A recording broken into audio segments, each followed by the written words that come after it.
Mateus capítulo de número 9, versículo de número 9, diz assim: E Jesus, passando adiante dali, viu um homem chamado Mateus, sentado na coletoria de impostos, e disse-lhe: Segue-me. E ele, levantando-se, o seguiu. E partindo Jesus dali, viu um homem, diga comigo, viu um homem. E o nome do homem era Mateus, era chamado Mateus, e ele estava sentado no banco de tributos. Em algumas versões está recebedoria, em outras versões está escrito alfândega. Na versão que eu tenho à mão diz recebedoria de impostos. E disse-lhe: Segue-me. E ele, levantando-se, o seguiu. Nas versões mais antigas diz assim: e ele, levantando-se, imediatamente o seguiu. Você pode dizer amém? Diga comigo: Senhor, eu te dou liberdade para ativar o meu chamado. Amém. Podem sentar em nome de Jesus. Você tem um chamado. Eu tenho um chamado. Nós fomos salvos para um propósito. O plano de Deus ao nos salvar não é unicamente nos levar para a sua glória. Se o plano de Deus ao nos salvar fosse unicamente nos levar à sua glória, você teria sido arrebatado, trasladado, ou teria morrido. Tão logo entregou sua vida a Jesus para chegar logo no céu. Jesus nos salvou para o cumprimento de um propósito que Ele tem conosco aqui. Paulo diz aos Filipenses no capítulo 3, versículo 13, assim: Não que eu seja perfeito, ou que eu já tenha alcançado, mas prossigo para alcançar aquilo para o que também fui alcançado. Ele está nos ensinando que fomos alcançados para alcançar algo. Há um propósito na nossa salvação que se aplica aqui na terra. Escrevendo aos Colossenses, ele diz: quanto a vós, no que se refere a Cristo, cabe não apenas crer nele, mas também padecer por ele. Aos Filipenses ele diz, capítulo 1, versículo 24: eu cumpro no meu corpo o que resta das aflições de Cristo, por amor do seu corpo, que é a igreja. Há uma missão a ser cumprida, que é nossa, que é da igreja, a missão de tornar conhecido o nome de Jesus entre os homens. O episódio da chamada de Mateus para seguir a Cristo se dá em meio a uma sequência de acontecimentos muito próximos do ministério do Senhor Jesus. Jesus é batizado nas águas por João o Batista, e o texto diz que ele então vai ao deserto para ser tentado pelo diabo. Depois de 40 dias e 40 noites, estando Jesus no deserto sendo tentado, e a Bíblia diz que ele em tudo foi tentado e não pecou. Saindo do deserto, Jesus vem para Nazaré, a aldeia onde ele crescera, cidade, terra, região de Maria, sua mãe. Quando Jesus chega em Nazaré, o texto revela, Lucas 4, que ele vai direto para a sinagoga. E na sinagoga, o chefe da sinagoga disponibiliza a oportunidade para quem quiser fazer a leitura de um texto das Escrituras, e Jesus se levanta e entrega-se a ele o rolo do livro do profeta Isaías, e ele lê o que para nós é o capítulo 61. O Espírito do Senhor Jeová está sobre mim, porque ele me ungiu para pregar boas novas aos mansos. Enviou-me a restaurar os contritos de coração e a declarar a abertura de prisão aos presos e a anunciar o ano aceitável do Senhor. Jesus é expulso da sinagoga à medida que ele faz a exposição do texto lido e a aplicação dele. E quando ele é expulso de Nazaré, também vai ele embora. Jesus sai de Nazaré e vai morar em Cafarnaum. Enquanto Nazaré era uma pequena aldeia dos tempos de Jesus, Cafarnaum era a maior cidade da Galileia naqueles dias. Era um centro comercial, portuário, tinha uma base militar do Império de Roma, tanto que a Bíblia fala do centurião de Cafarnaum. Um centurião é um comandante de 100 a 200 homens. Em Cafarnaum tem um controle de alfândega por causa da movimentação comercial que passava por Cafarnaum. A maior sinagoga de Israel nos dias de Jesus, fora de Jerusalém, era a sinagoga de Cafarnaum. E quando Jesus chega lá, ele para na casa de Pedro. Não, Pedro ainda não o segue, Pedro não é seu discípulo, Pedro não é seu apóstolo, mas Jesus para na casa de Pedro porque, de algum modo, a sogra de Pedro está doente e Jesus a cura. Quando Jesus cura a sogra de Pedro, a Bíblia diz que ela começou a servi-lo. Pedro foi pescar. Enquanto Pedro vai pescar e Jesus está na casa pregando, trazem aquele paralítico que desceu pelo teto. Jesus cura o paralítico e Lucas diz no capítulo 5, versículo 17, que a unção de Deus estava sobre ele para curar. Aquele era um dia de milagres, era um dia de cura. Quando Jesus cura o paralítico, ele vai ao mar da Galileia para convocar a Pedro para segui-lo no seu ministério. E aí nós temos aquele episódio da pescaria que Pedro trabalhou a noite inteira e não pegou nada. E quando Jesus diz, lança a rede da banda direita do mar, e Pedro vê a rede vir cheia, ele está tão consternado, tão constrangido, que ele cai aos pés de Jesus e diz, se afasta de mim, porque eu sou um homem pecador. Jesus então diz a Pedro, vinde após mim, e eu te farei pescador de homens. Todos esses episódios se dão numa mesma sequência. É por isso que o texto do capítulo 9, versículo 9 de Mateus diz, e partindo Jesus dali. Agora Jesus sai de Cafarnaum e ele passa pela alfândega.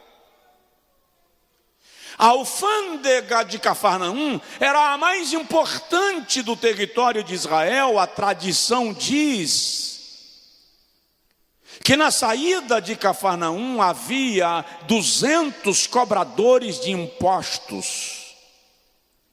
100 assentavam-se do lado direito da estrada e 100 assentavam-se do lado esquerdo. Aqui começa o episódio que envolve a chamada de Mateus, porque diz assim: e partindo Jesus dali, viu um homem. Quantos homens havia na alfândega que eu acabei de falar?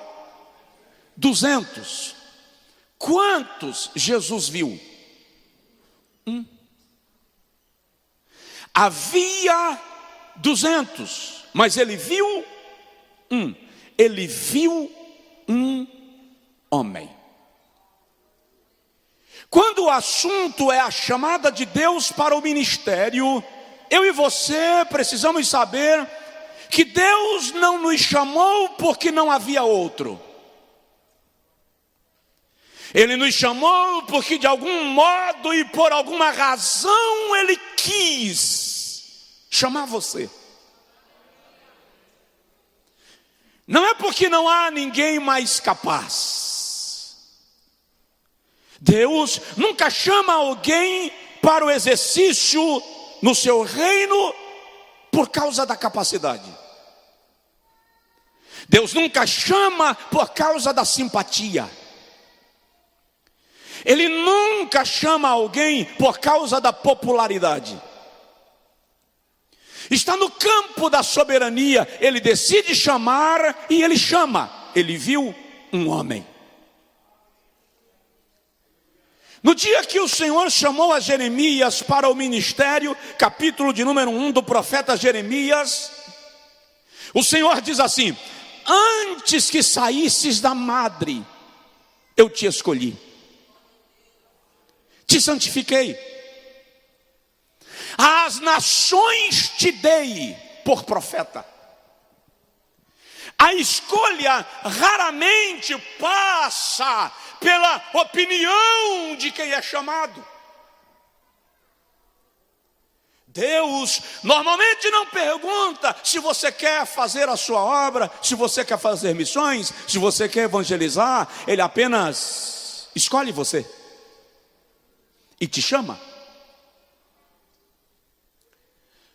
No Salmo de número 139, versículo de número 15 e 16, o salmista diz: quando eu ainda era informe, uma linguagem biológica, os profissionais da biologia entendem a linguagem do salmista.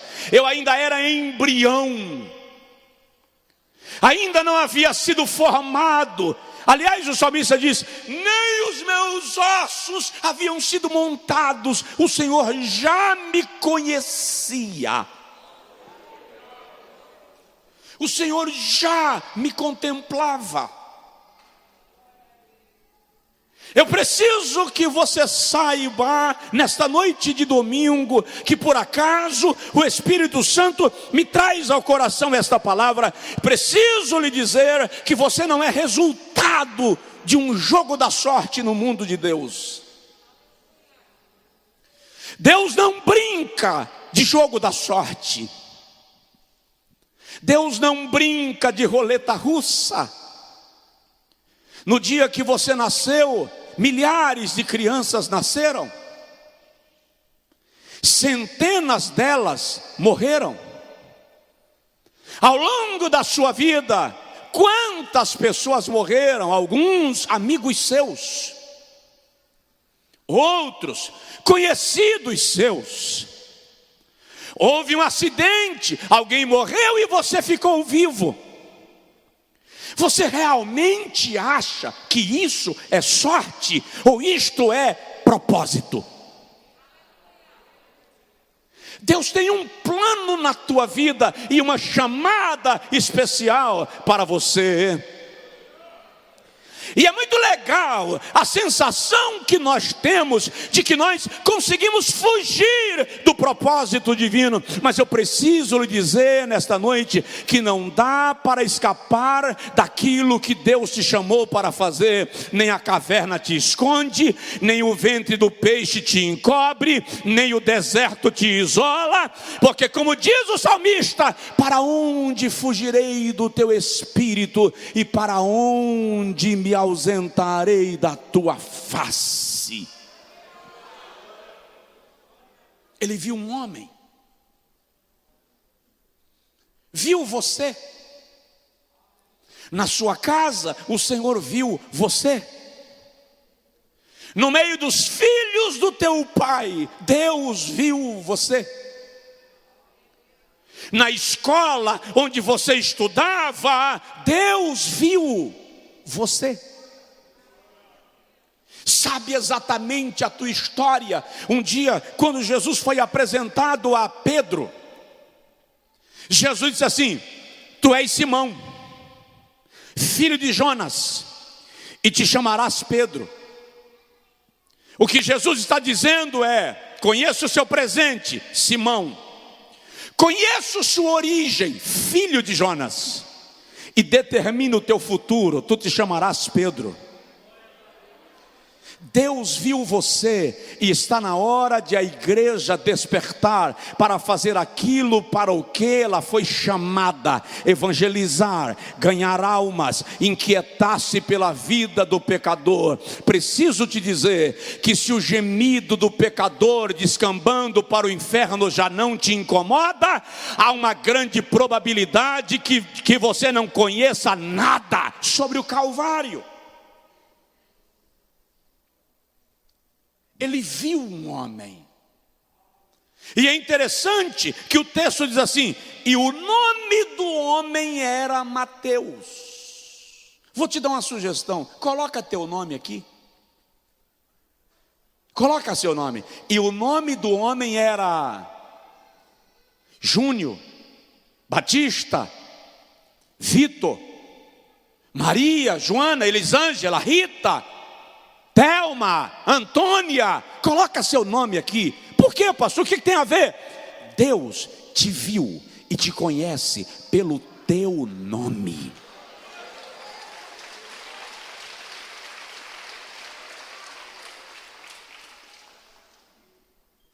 O que isso significa? Significa que Ele não te ignora, Ele te percebe, Ele sabe exatamente quem é você. Eu já disse aqui aos irmãos que raramente na Bíblia Deus chama alguém pelo nome. Mas todas as vezes que Ele chama alguém pelo nome, Ele o faz duas vezes. Adão, Adão. Moisés, Moisés. Samuel, Samuel. Saulo, Saulo. Por que duas vezes? Não basta Deus bradar uma vez o nome de alguém? Na cultura judaica, o nome de uma pessoa é um traço da sua história. Conhecer o nome de alguém é conhecer um episódio importante da vida do indivíduo ou o seu futuro. Quando Deus chama pelo nome, Ele está dizendo: eu te conheço, eu sei quem é você. Mas quando Ele chama a segunda vez, Ele diz assim: eu tenho certeza que é você. É você mesmo que eu estou procurando. Eu vou dar uma palavra para você nesta noite na autoridade do nome de Jesus. Não adianta correr como Moisés correu. Não adianta fugir como Jonas fugiu. Algumas pessoas, eu tenho a impressão que algumas pessoas têm chamado e Deus permite que elas se esquivem. Mas tem alguns casos que Deus não dá essa chance. Ele chama e vai fazer o seu propósito acontecer. Aí, alguém vai olhar para mim e vai dizer: mas Deus não força ninguém a nada. Bom, eu não vou entrar no mérito da questão, até porque não dá tempo. Mas eu vou realmente deixar em dúvida: será que não? Jonas foi a Nínive porque quis. Moisés foi a Faraó porque quis. Paulo queria atravessar a Macedônia. Conheço um pastor, o pastor José Luiz o conhece, ele foi pastor e mentor do meu pai. Pastor Antônio Bandeira, um senhor já jubilado, descansando, acima dos 80.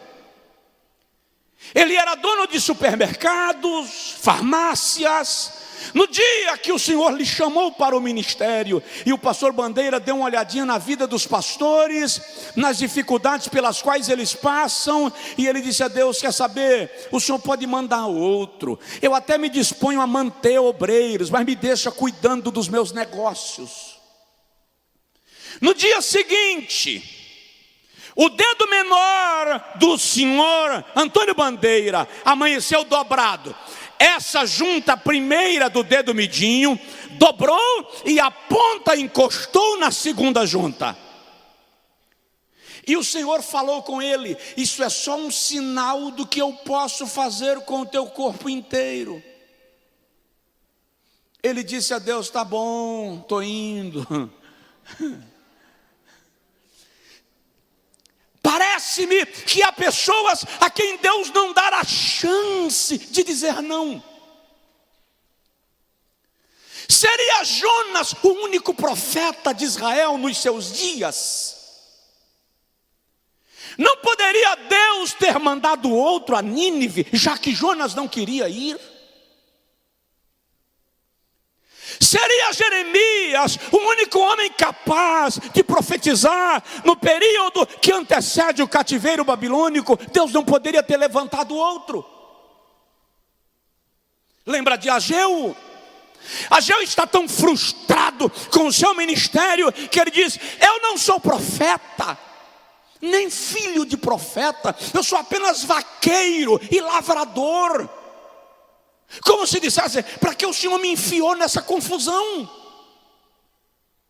Mas eu preciso que você entenda, querido, e esses homens servem de exemplos para que eu te diga que se você tem uma chamada, o Espírito de Deus vai te cercar, a chama vai inquietar seu coração, você vai acordar à madrugada sentindo o chamado, o teu espírito não terá quietude enquanto você não estiver cumprindo o propósito para o qual Deus te comissionou.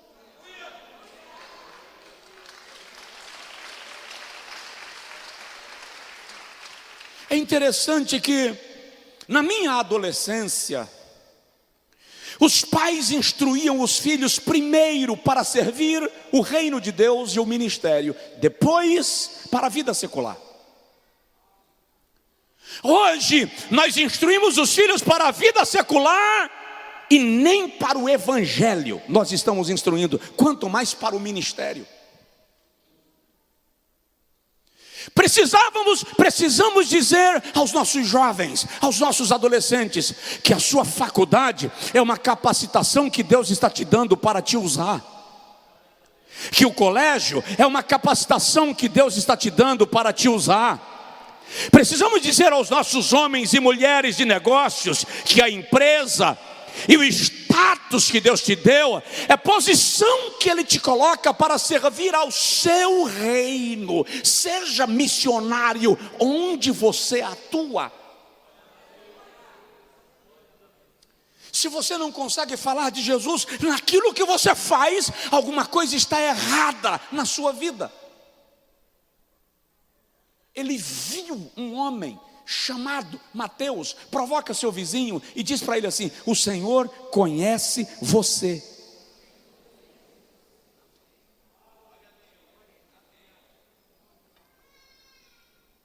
Terceiro,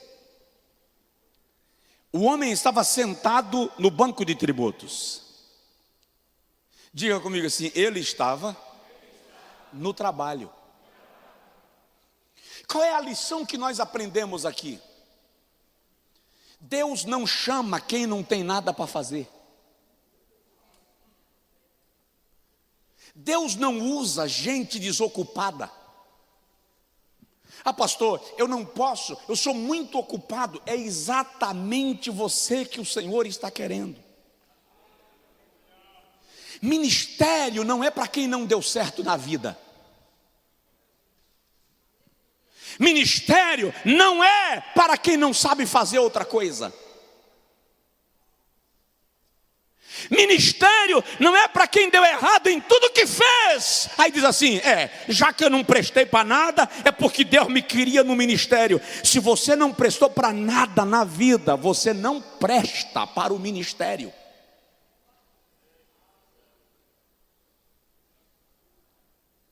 Ele chamou um homem no banco de tributos, estava sentado, trabalhando. Deus está chamando você, justamente porque você tem o que fazer.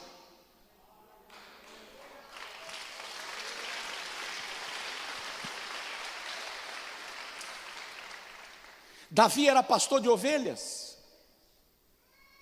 Moisés, antes de ser pastor de ovelhas, era comandante do exército do Egito.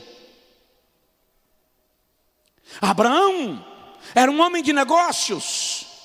Paulo, construtor de tendas. Pedro, pescador. Lucas, médico. O Senhor chama quem conhece o princípio de responsabilidade e vai levar a missão com a responsabilidade de quem tem um dever a cumprir.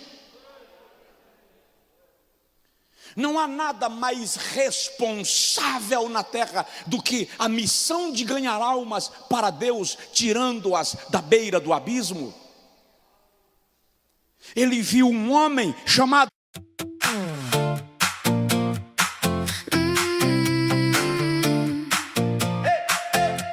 Tu dis mon nom trop bas, comme si c'était un secret.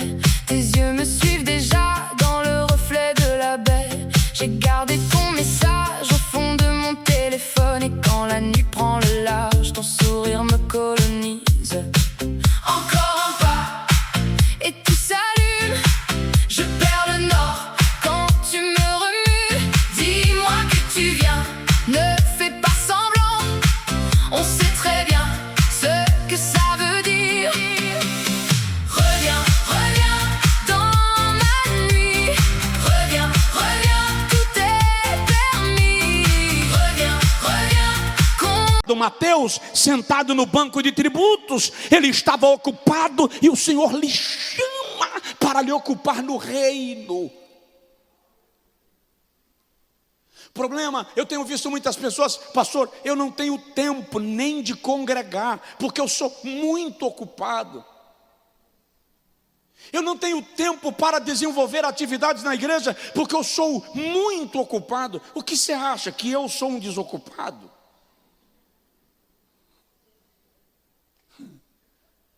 Não é isso que parece?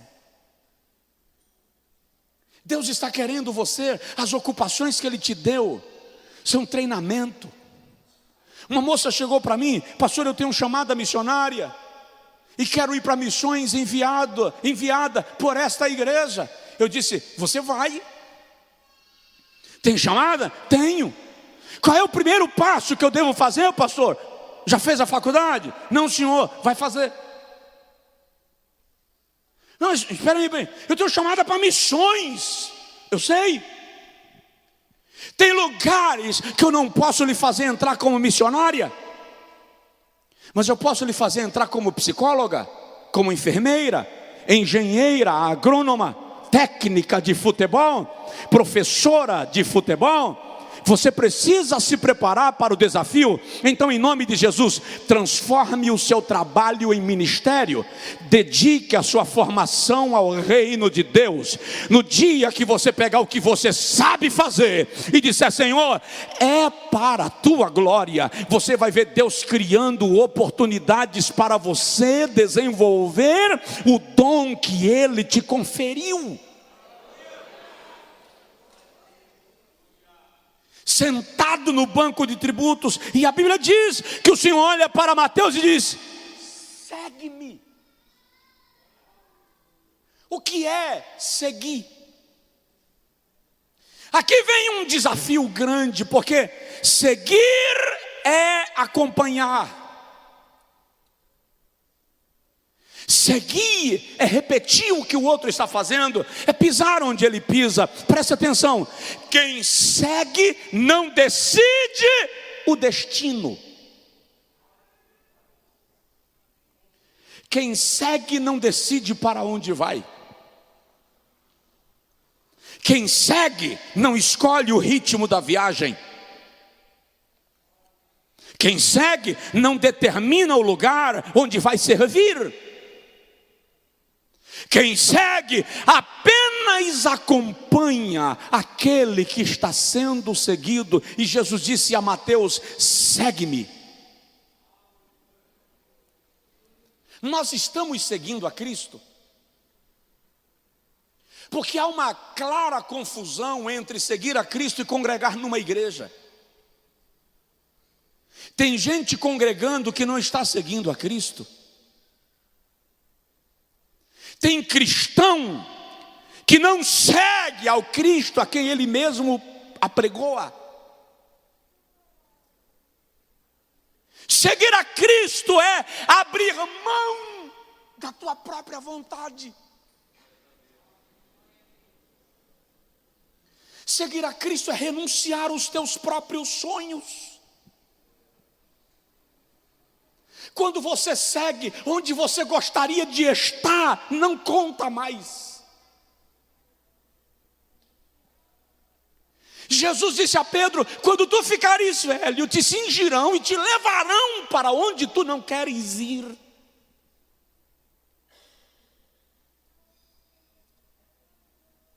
Nós nos tornamos crentes donos da nossa vontade.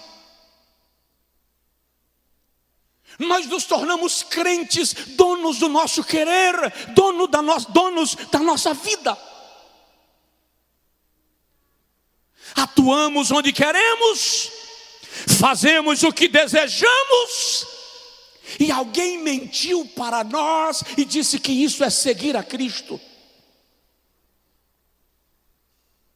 Você não é dono de si mesmo. Quem é dono de si mesmo? Levanta a mão. Eu quero lhe convidar para você aceitar Jesus como Salvador. Porque quando entregamos a nossa vida a Jesus, nos tornamos propriedades de Deus. Ele determina o que você vai fazer e para onde você vai. Nos tornamos práticos. Nos tornamos donos do nosso próprio nariz. Até aqueles que servem no ministério estão cheios de vontade para fazer aquilo que lhe der vontade. E Jesus olha e diz assim: não. Me seguir não é isso. Me seguir é fazer o que você não quer, porque eu quero que seja feito.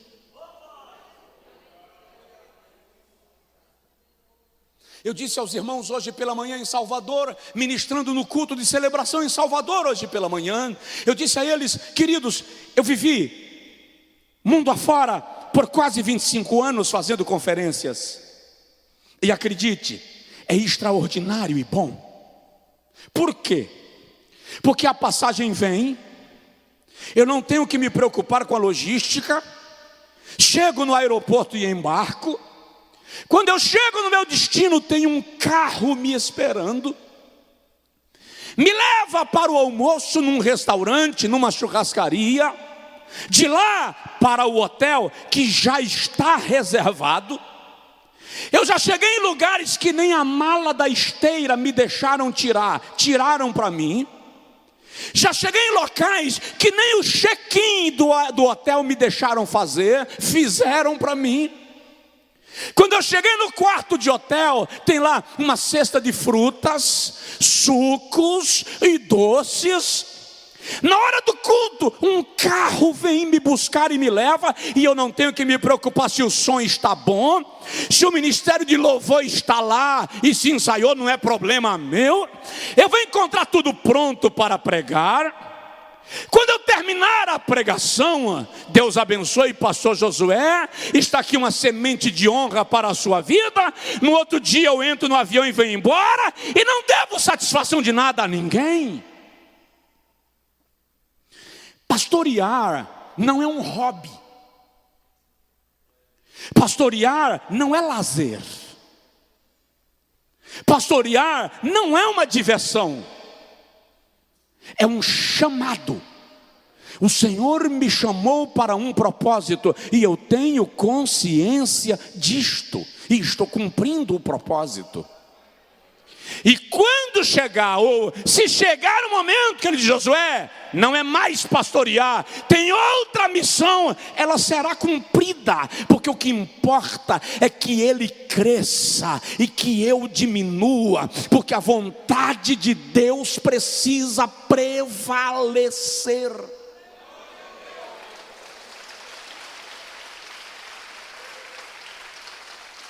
Diz para alguém do seu lado aí: se você é de Deus, a tua vontade não prevalece.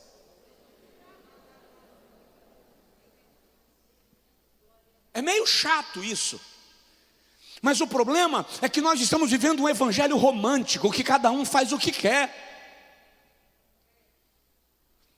E o chamado de Deus é: segue-me,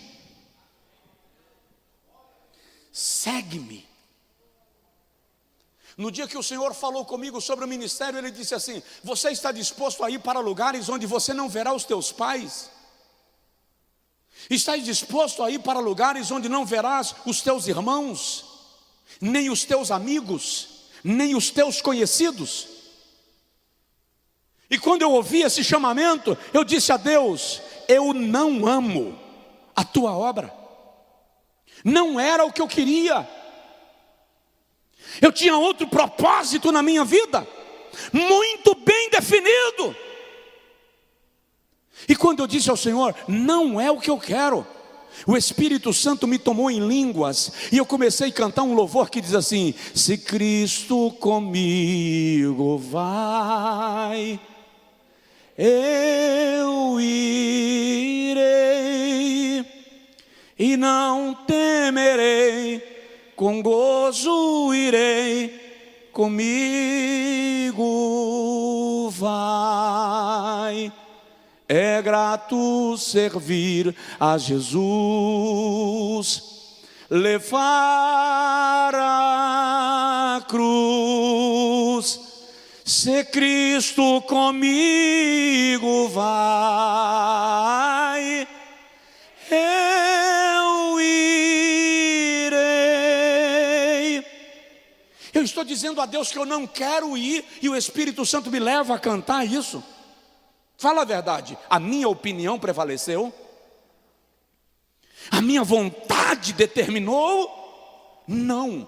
Acontece o seguinte: eu estou no ministério forçado? Não. Quando Deus chama, Ele te capacita. Quando Ele te capacita, Ele te envia. Quando Ele envia, Ele provê. Quando Ele provê, Ele respalda. E quando Ele respalda, Ele te move. Aceite o chamado divino. Sirva, segue-me, disse Jesus. E o texto encerra dizendo: e ele, levantando-se, imediatamente o seguiu.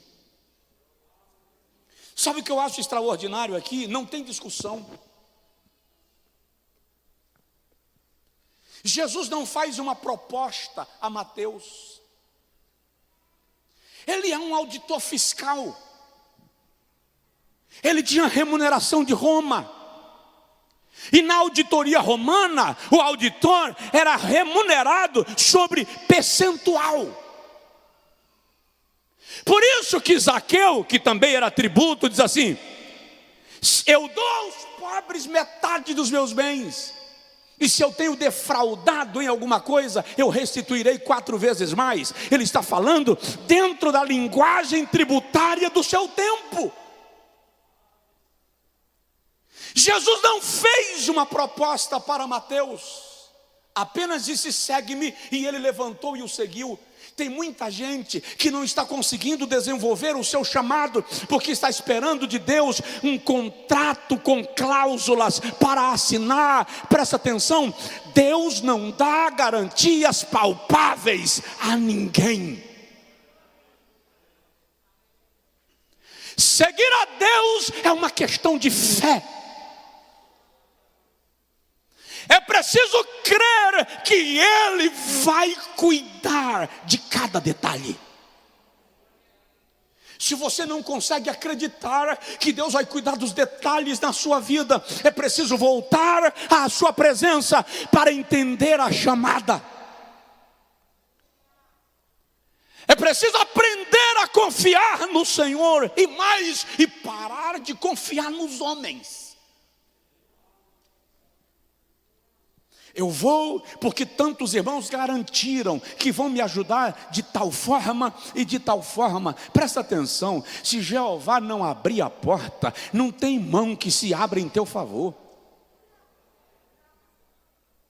Ninguém te abençoa porque você é engraçadinho, ninguém te abençoa porque você prega bem, ninguém te dá nada só porque você traz uma palavra bonita, ou o Espírito de Deus move os corações na direção determinada, ou nada se fará. Então, para de depender de circunstâncias e começa a confiar em quem te chamou, porque Ele é fiel para cumprir aquilo que prometeu, aquilo que disse que faria, Ele fará.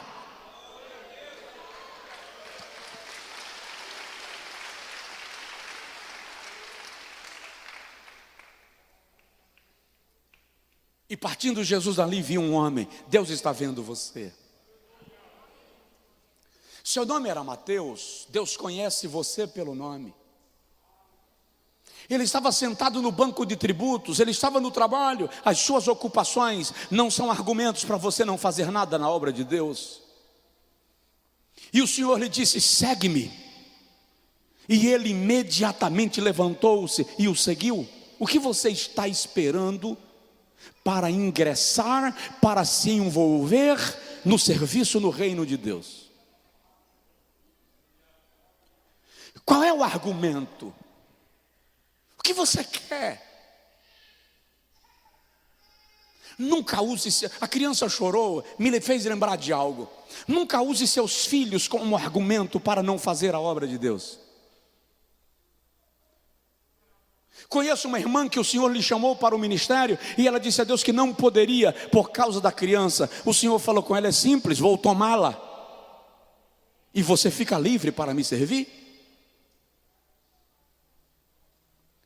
Conheço o depoimento de uma irmã que está em missões há décadas no continente africano. Quando o Senhor falou com ela sobre missões, ela disse a Deus: primeiro a minha faculdade. E ela ingressou na faculdade, cursou economia, numa época que ter acesso à faculdade era uma oportunidade de muito poucos. Quando ela terminou a faculdade, o Senhor voltou a falar com ela. E ela disse: Senhor, meu sonho é trabalhar numa instituição financeira. Na época, ela foi chamada para trabalhar no então Banco Econômico e galgou degraus na instituição e se tornou líder, chefe, cresceu e o Senhor voltou a falar. Quando o Senhor voltou a falar com ela, ela disse: Senhor, eu vou para a África solteira. Conheceu um rapaz, se casou, logo engravidou, e o Senhor falou com ela de novo: a África te espera. Ela disse a Deus: mas eu vou para a África grávida. Eu vou sair do país para uma nação que eu não conheço, gestante. A criança nasceu, linda. Até que um dia, num círculo de oração, o Senhor voltou a falar. E ela disse a Deus: Senhor, eu não tenho condição de ir para a África com uma menina. Um dia ela vai para o exame médico, consulta de rotina. Lá é diagnosticado um câncer em estado avançado. Começa o tratamento. A igreja e o círculo de oração iniciam uma campanha de oração para Jesus curá-la.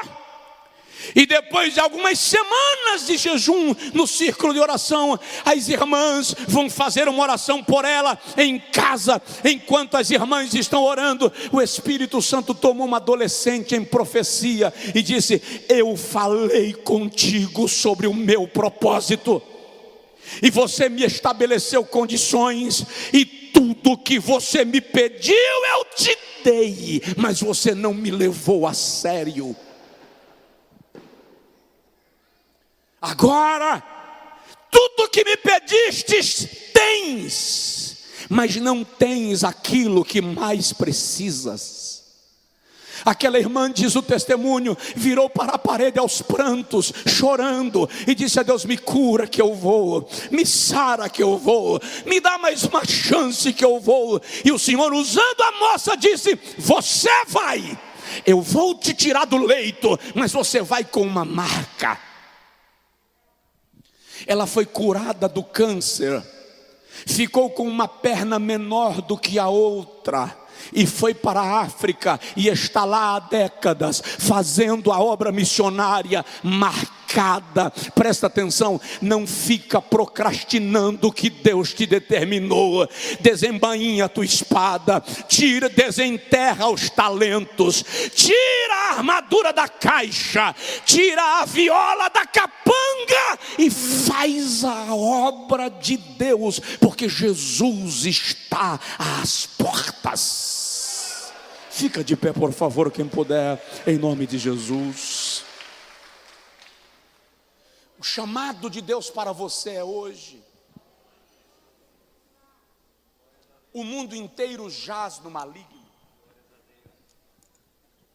As grandes cidades do mundo estão debaixo do comando de Satanás. Os governos da terra estão sob influência do maligno. Das metrópoles às aldeias, Satanás está oprimindo pessoas de forma violenta.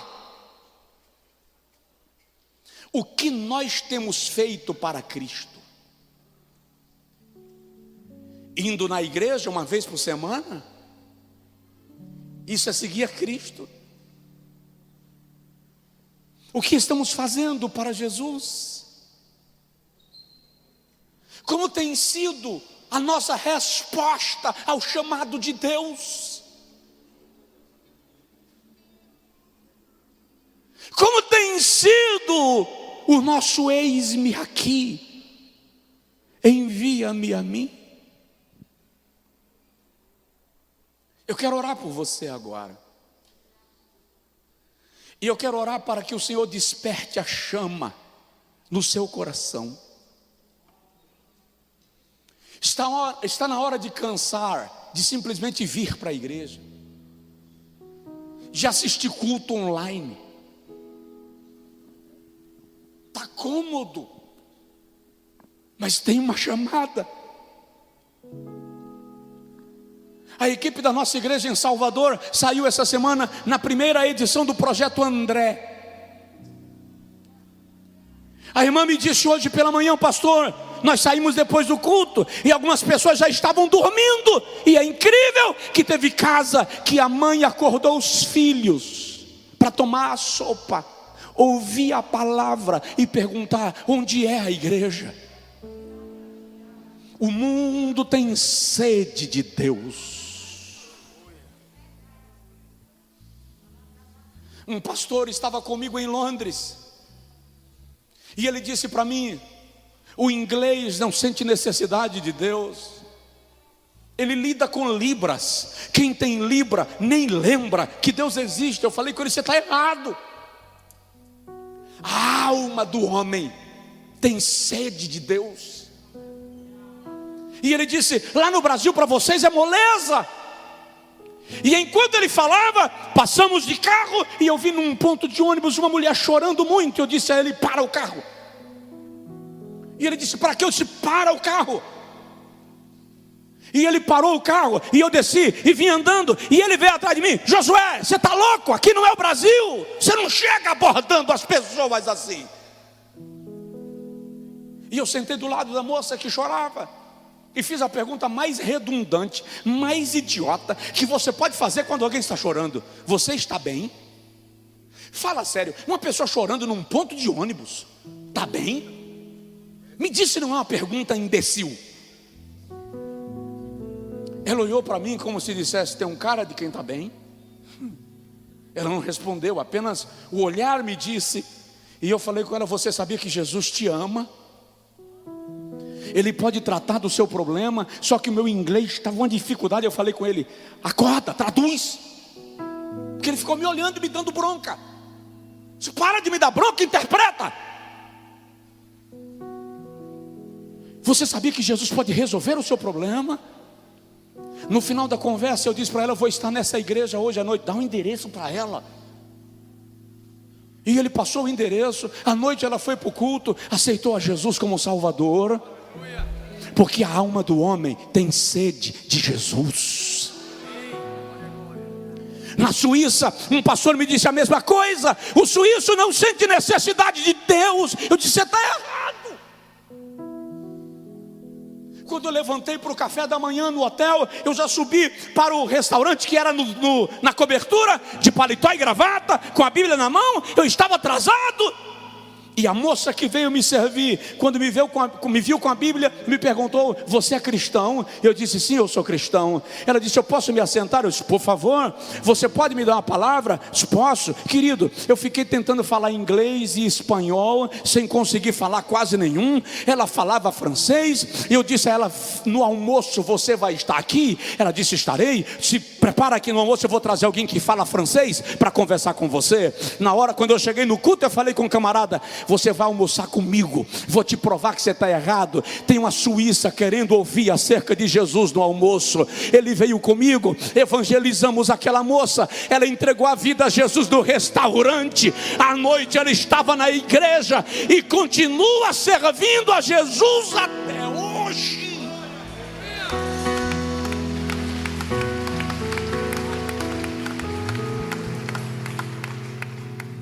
Para de ser agente secreto do reino de Deus.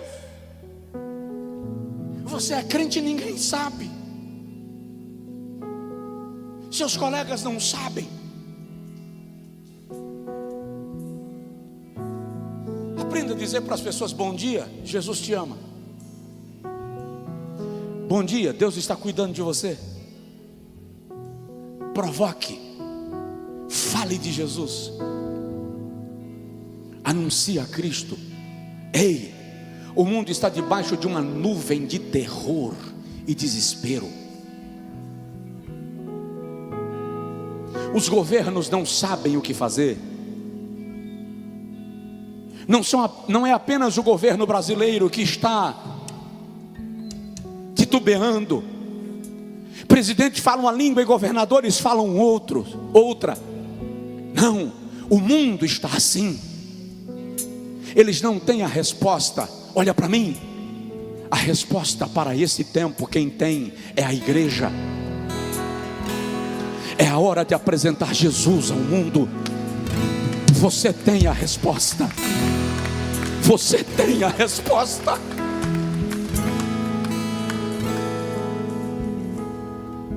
Deixa Deus usar você.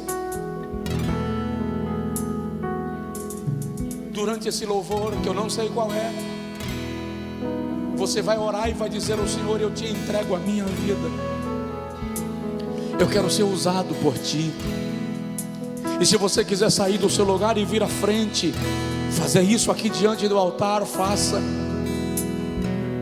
Pai e mãe, Senhor, a senhora que tem filhos no mundo, faça uma entrega deles ao Senhor agora. Diga para Deus: eu entrego meu filho para a tua obra. Eu entrego a minha filha para a tua obra. E você vai ver, a rede do Espírito Santo vai buscá-los em alto mar. E eles serão trazidos à presença de Deus.